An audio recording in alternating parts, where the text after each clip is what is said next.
Hello there, NeXus members. How are you? It's Wednesday. We got football tomorrow. We got the 49ers going against the Rams. So again, I'd like to say hello to the NeXus members, hello to the winners, and of course, hello to the losers.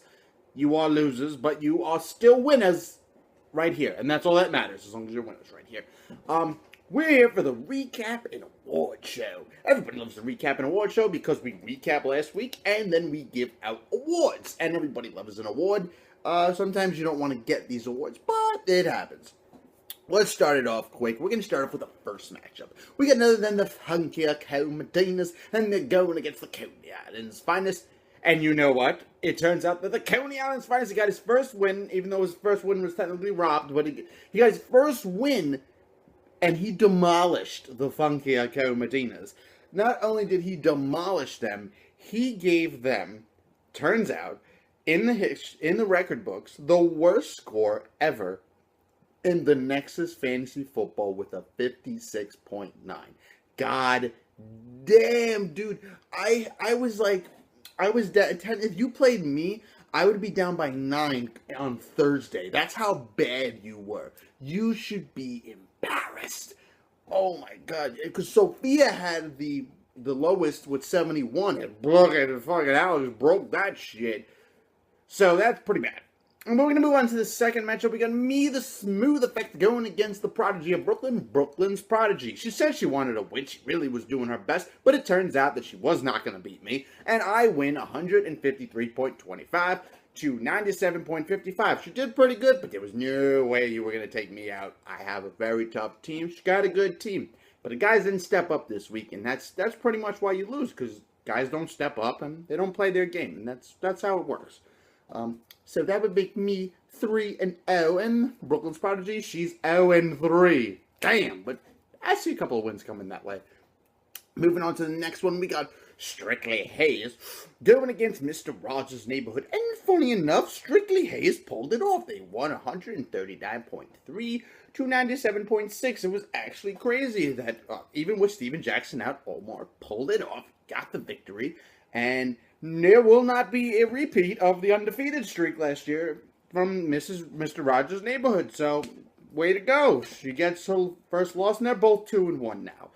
We move on to the next one. We got Undefeated versus Undefeated, the Scorpio, and Vince will fork you. And it turns out that Vince forked the Scorpio, and she won 151.85 to 105.3. It was good, it was bad, it was but the point is Vince will fork you is now 3-0. She's with me. We are undefeated. But let's not get into any of that streaks thing going on right now. It's too early to even start talking about that. Moving on to the next one, we get the Bone Crushers, of course, the Bone Crushers, and they're going against the Trees. And the problem with the Trees is, he lost again. Again, fucking Mark, you fucking lost again. You 0-3 guy, you fucking 0-3. Yes, you lost to the Bone Crushers. You got your bones crushed 2 times now, and you lost 95.45 to 84.55. Point is, the Trees suck. They are fucking garbage. They cannot win. I don't know why. He has a good team, but it's just they don't produce.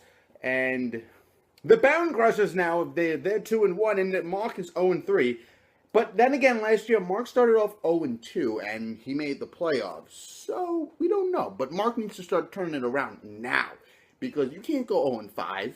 Dude, you're going to face me at 0-5? You're in trouble, bro. Get your shit together, make your lineups, and do your thing. Let's make some trades. I mean, we made a trade, but do something else. Figure it out. Moving on to the next one, we got the Tassans Assassins going against What Would Tebow Do? Funny enough, I did predict this, and it indeed happened. The Tassans Assassins gets his first win ever in fantasy football. Turns out it was actually for his birthday, which was yesterday.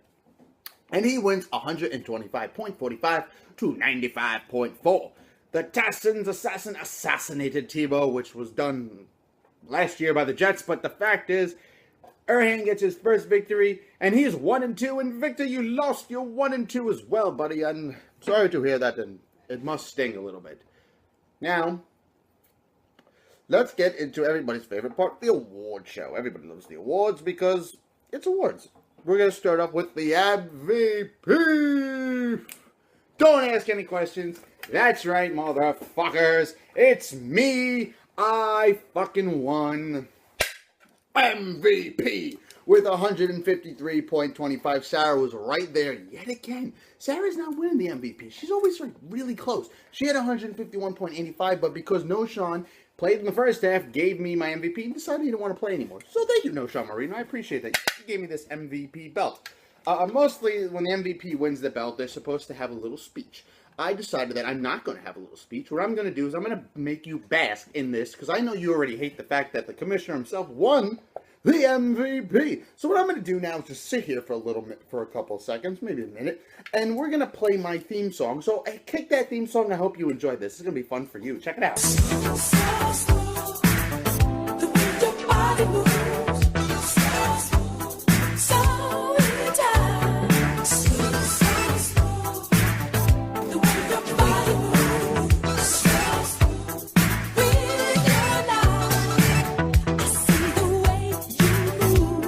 Okay, thank you. I hope you enjoyed that. I hope that pissed you off as much as it probably pissed everyone off. But we're going to get on to the next one. We got Somebody's Hurting for a Squirting. And of course, somebody was hurting for a squirting. And it's funny enough to be the funky account. Martinez is hurting for a squirting with his measly 56.9 points. Yes, you broke the record for having the worst ever fantasy points in NeXus football history. I don't think that's ever going to be beaten, by the way, but the fact is you are in the record books and you're hurting for a squirting. And then move on to the next one because somebody got knocked the fuck out this week. Somebody, in fact, got knocked the fuck out. Yup. It was the funky Akao Martinez 2 times in a row got knocked the fuck out by the Coney Island Spiders. He lost by 63.2. Woo! Alex, man, what's up with you, guy? You were in the championship last year. This motherfucker was funky Cole Medina, and the funky Cole Medina's is now garbage. So maybe you should go back to being the funky Cole Medina's, because honestly, the funky is not funky, and it hurts. So we're gonna get into the next one. Is coulda, woulda, shoulda, but they did it. And we do have a coulda, woulda, shoulda this week. It's actually going to go to Victor. It's going to go to what would Tebow do. After looking at everything, if it turned out that he would have played the Bears and Maurice Jones-Drew, MJD, he would have won. He would have won by at least 8 points. But the fact is, he didn't play him, and that's why you get coulda, woulda, shoulda. You coulda, you woulda, you probably shoulda. I don't know why you didn't play the Bears, but you probably shoulda. I guess in a way I understand because they play the Raiders, but it's the Bears. But you didn't.